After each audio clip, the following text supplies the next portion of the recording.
1.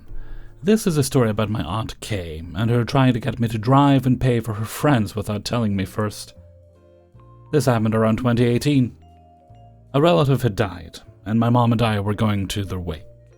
We're in the Philippines, so the wake is between 2 and 3 weeks. My mom goes first to help set up the wake, and I would go in our car to pick up an elderly relative, Nana. Nana and the dead relative were sisters, but since she has mobility issues, traveling is a no-go.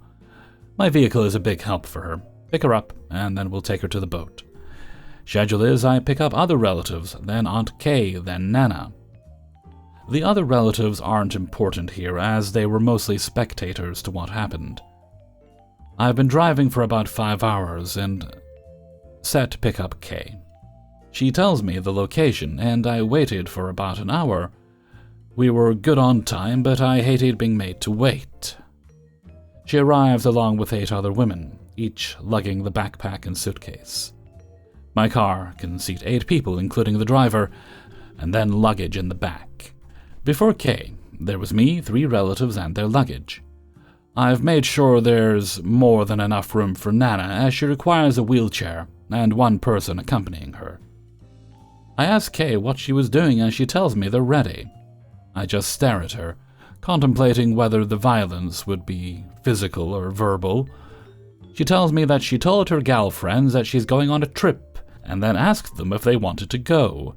They all said yes.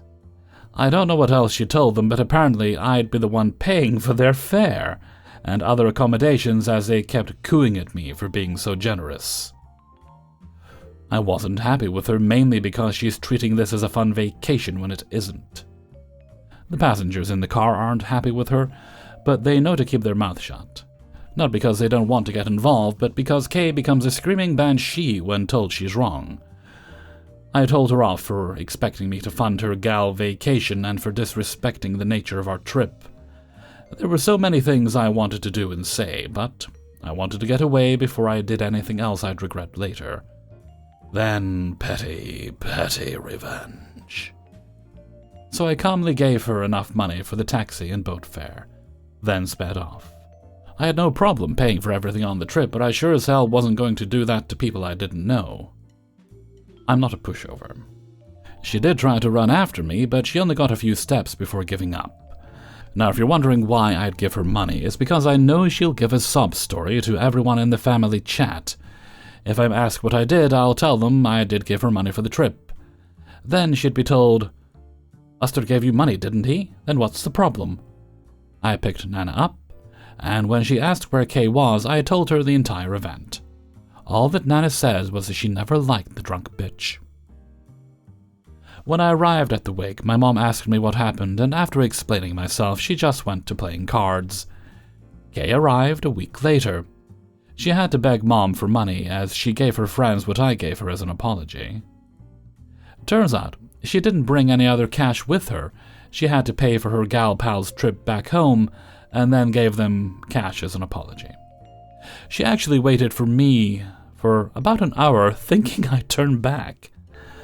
When her sobbing and whining in the family chat got her nothing but a verbal RKO, she sent a long video of herself crying on the sidewalk. Entire wake and funeral, and days after, she was giving me the stink eye and bitching about me to everyone she could. Mostly everyone ignored her, so she would go and get drunk. Nana enjoyed herself, cried a lot. She's still alive despite nearing 90, and aside her mobility problems, she's in good health. To this day, Kay doesn't ever want to tell me what made her think of inviting 8 people without informing me was a good idea.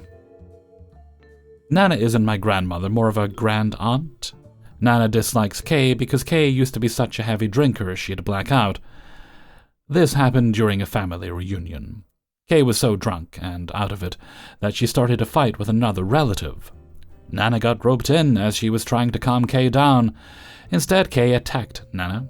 Kay was held down by other relatives, and to this day refused to acknowledge what she did. Kay doesn't drink as much back then, apparently, but it's still being brought up by others. 2. For context, I just went to my old workplace and remembered this story. 5 years ago, I used to work for a large electronics store in Scandinavia. We sold everything from TVs to dishwashers. Being a physical store, we had a lot of display items and often sold them at a lower price when the product was discounted. Please note that we rarely had the original packaging or manuals laying around. This will be important. This story takes place a late afternoon, about 30 minutes before closing. I worked this shift in the computer department and was asked to help at the camera section of the store, as I was the go-to person for cameras. I was greeted by a couple who I would guess were in their late 50s, and they were looking at one of the display models. I walked them through the camera specs, let them test it out, and explained that while we had all the necessary accessories, the original manual and packaging were thrown away. They seemed perfectly fine with this, especially after I offered them a fantastic deal on the camera. We headed to the checkout where they paid, and everything seemed to be going smoothly. That is, until the husband turned and asked me, "Where's the manual?" I was thinking, oh shit, maybe I didn't explain it well enough. I started to explain again, reiterating that we didn't have the original manual, but that it was easily accessible online. I had even included a link to the manual on their receipt. This was not taken well by the husband, who started raising his voice at me and said, "Online? I bought this product and I want the physical manual so I can read through it at home." Which I do understand, and tried explaining that I normally would print the manual. However, the manual for this particular camera was about 650 pages. Please note that they were both more than capable of looking up the manual, as I saw them browsing the web looking at reviews for the camera. The husband angrily started to berate me for about 5 minutes about how this wasn't a way to run a business and how he wouldn't leave without it. I tried explaining that the manual was 650 pages, how long that would take to print, and we were closing in around 10 minutes. But he was having none of it, and he wouldn't leave without it. Now, I am normally a kind and respectful person and would do everything to fix a problem. But he was being disrespectful, and I was paid by the hour anyway. So with my best customer service voice I told him, "Sorry sir, of course, the customer is always right," and started printing the 650 pages, while the husband looked smugly at me, probably feeling like he had won over the big man. But the thing was, the printers we had at the sales desk were only meant for printing receipts, so they couldn't print double-sided, and though they were relatively fast, they were not 650 pages fast, and only held around 300 sheets of paper at a time. As the minutes ticked by with each sheet of paper that emerged from the printer, the man's smug expression disappeared. His wife, who had initially seemed passive, began to look annoyed and a bit embarrassed. Then the printer ran out of paper, and you could see the relief in their eyes as they thought the printer was finally done. But that was quickly gone when they saw me coming with a huge stack of paper to fill it up. 20 minutes and 400 pages in, the wife started to look even more desperate, realizing that they were the only customers in a store that closed 10 minutes ago. The husband was beginning to realize his mistake and nervously began to ask when it was done printing. I just smiled with my best customer service smile. We were about 2/3 of the way. He sighed and just continued to look at the mountain of paper that slowly got bigger and bigger.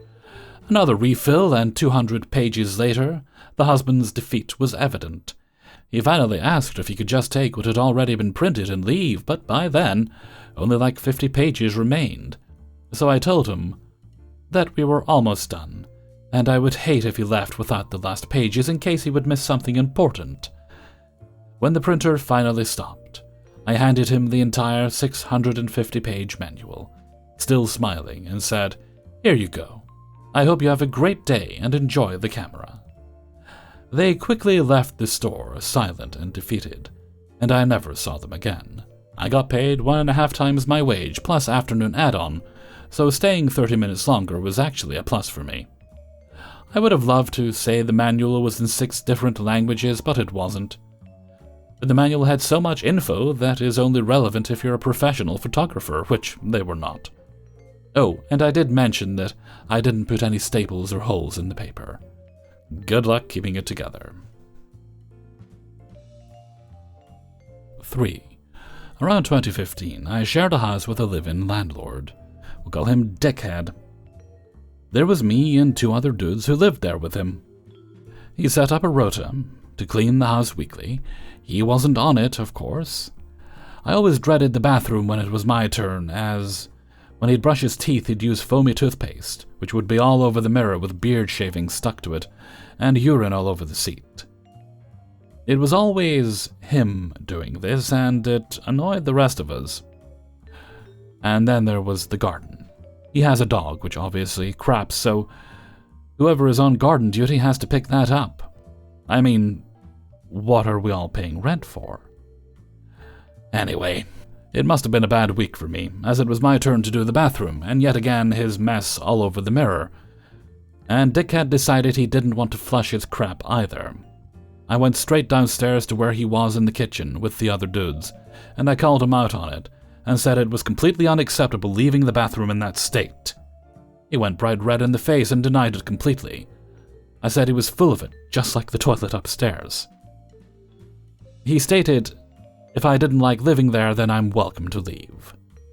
I walked back upstairs and started packing my things, as he was right, I didn't like living there. As I was packing the car, he came out and boasted that he didn't care I was leaving, and he'd have a replacement for my room by the end of the week. I went to stay back at my parents' house until I found a new place to live. It was the next day, and I messaged Dickhead about getting my £400 room deposit back. I'd left the room as is and made sure it was clean to ensure I'd get it back. He didn't reply until 11 p.m. saying, "You won't be getting it back. You didn't do your weekly chores and left early without notice." I stated he said I was welcome to leave, and he didn't say anything while I was packing my things.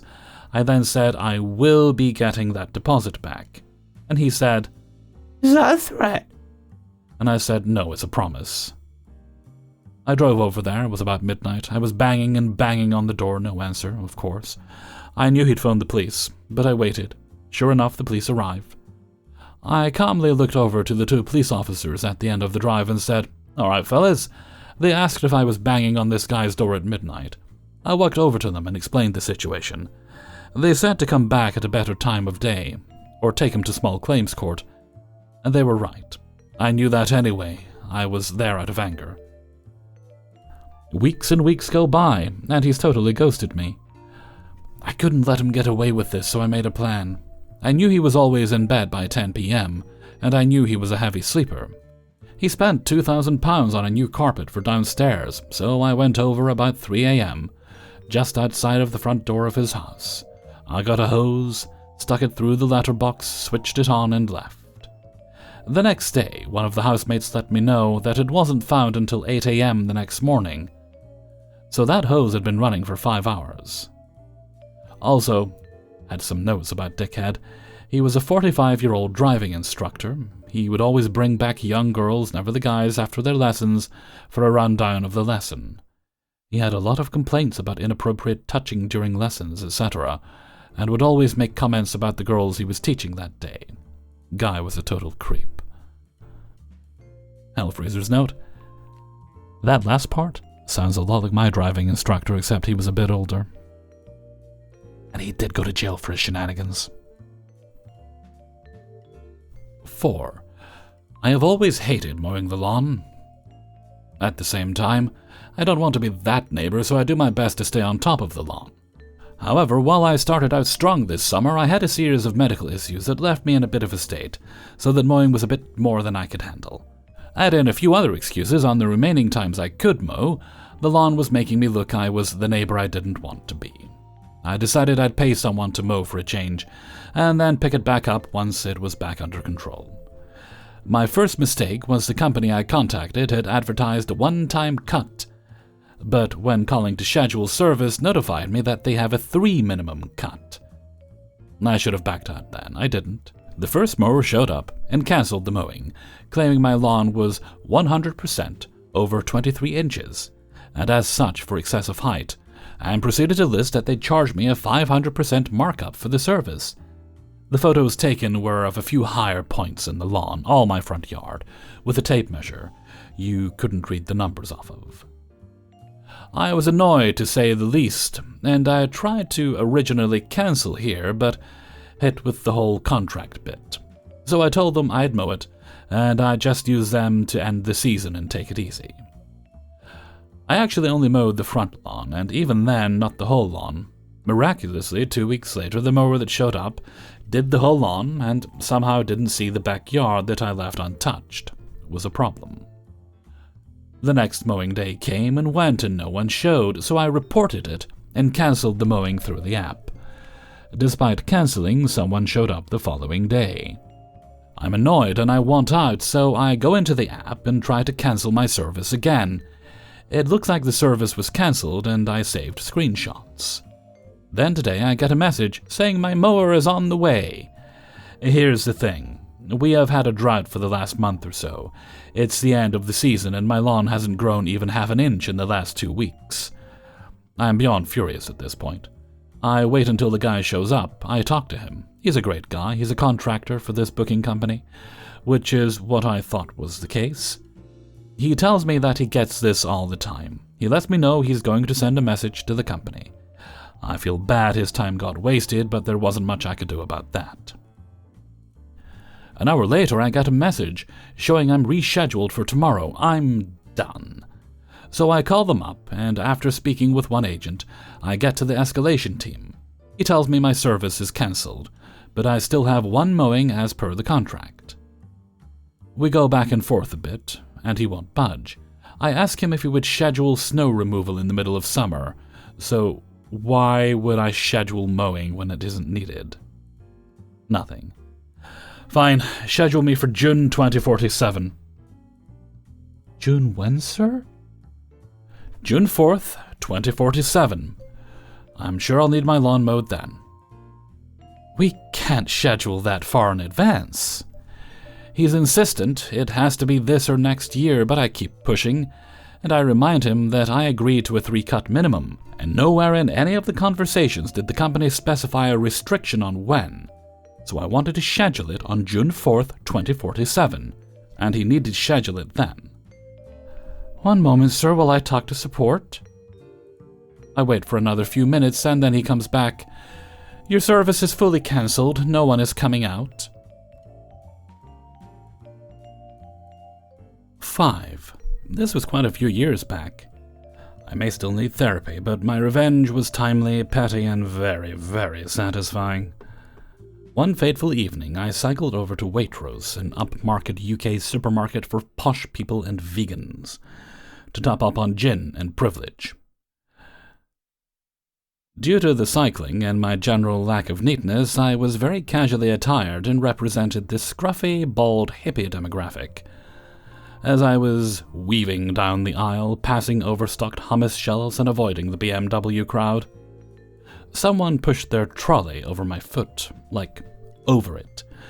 They committed enough energy and momentum to overcome said organic obstacle and lifted their trolley the necessary inches to roll up, across, and then down my delicate and sensitive tootsies. I said, ow.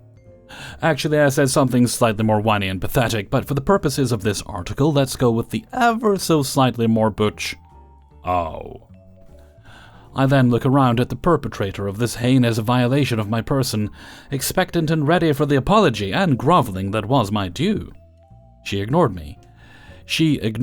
Stuck her nose up in the air, deliberately looked away, and continued to roll her trolley, Mad Max vehicle of destruction, along the organic entitlement and juice aisle.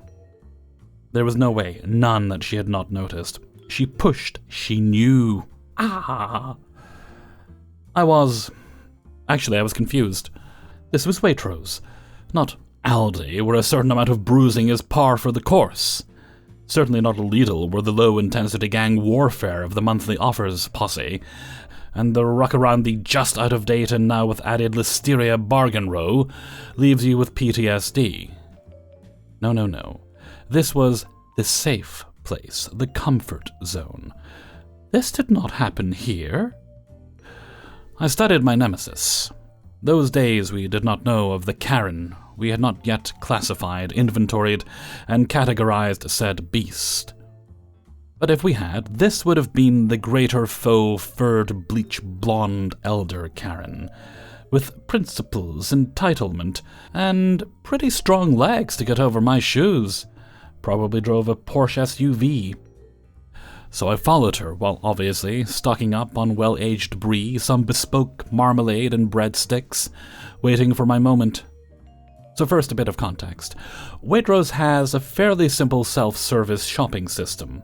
You enroll, swipe a card on arrival, pick up a scanning gun and a trolley, scan your items as you shop, and then take the gun to an express checkout with a human cashier where you pay. Simples. I was driving one of these, and so was Karen Footbreaker. And this was her downfall. She parked in the booze section where I just happened to be, and then she tottered over to berate a defenseless young assistant about something. Poor lad. And in doing so, she left her trolley, complete with a scanning gun, unattended. Pleasure me backwards with a well-buttered chainsaw, yes please. Without a moment's hesitation, I grabbed her gun, spun around to face the single malt whiskey section, found a nice bottle of Ardbeg, and, thanking all those long nights playing Call of Duty, aimed and pulled that trigger like the zombie hordes were upon me. Not once, not twice, not any sane number of times. I reckon somewhere over 15 times I scanned that barcode. Several hundred pounds of Ardbeg, which I recommend, well-rounded, slightly medicinal but very flavorful, got stuffed into her shopping bill. But not into her trolley, no. Nothing suspicious which might give the game away. Groaning like a loon, I rushed off, out and onto my bike. Yes, I paid. No, I didn't get the organic truffle-flavored mayonnaise, I just wanted out. She ran me over for fun.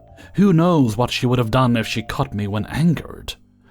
And so, outside the shop I waited, watching through the window as, with not the slightest inkling of the joy about to unfold, she finished her shop of premium ready meals for one and went to the cashier to cash out.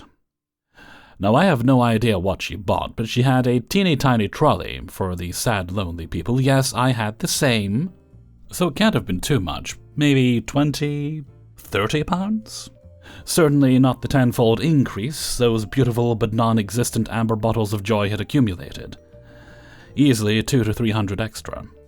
To be honest, if judging only the shade of puce and amount of vigorous arm-waving that ensued, possibly even more, when a cashier told her the bill. I even observed foot stamping. Oh yes. Thus enriched and crunching on a breadstick, I left. The world now being a better place. Except for the poor lass on the self-service counter who had to deal with the fallout. Hey everybody, Hellfreezer here, and thank you very much for listening to Revenge is Ice Cream, episode 378. And thank you very much to everybody who allowed me to use their stories in this video. Before you go, please hit the like button, and subscribe if you haven't done so already. Okay, I don't think we've any business today, so let's move along to Hellfreezer's question of the day. And today's question is, what is your favorite sandwich that doesn't involve meat on it? For me right now, it's cream cheese with sliced cucumber, either the mini or the regular. Lately I've been buying just the regular size. And then whatever kind of cheddar I happen to have at the time. And I'll toast the bread sometimes I won't, depending on how lazy I'm feeling. But that is very, very yummy to me right now, so why don't you let me know what you think in a comment below. And before we go, let's move along to the answer of the day from a previous video. And today's answer comes from Revenge is Ice Cream 375. And this was about fads that seemed odd to you. And today's answer comes from Kathy Beckford. When I was in middle school, the fad was cuffing your pants. You folded the end of the leg over a little and rolled the hem up twice. This didn't make any sense for me because I was tall. Tall pants weren't a thing, so my pants looked stupid. God forbid your pants looked like floods in those days. You'd get ridiculed. Basically, the waist of my pants was at my hips. Thank you very much for your answer, Kathy Beckford. Before I go, if you'd like to support the channel, there are links you can peruse in the description, Patreon, and so on, and we also have channel memberships enabled on YouTube here. But I think that's us for now, so until next time, thank you very much for listening, and take very good care of yourselves.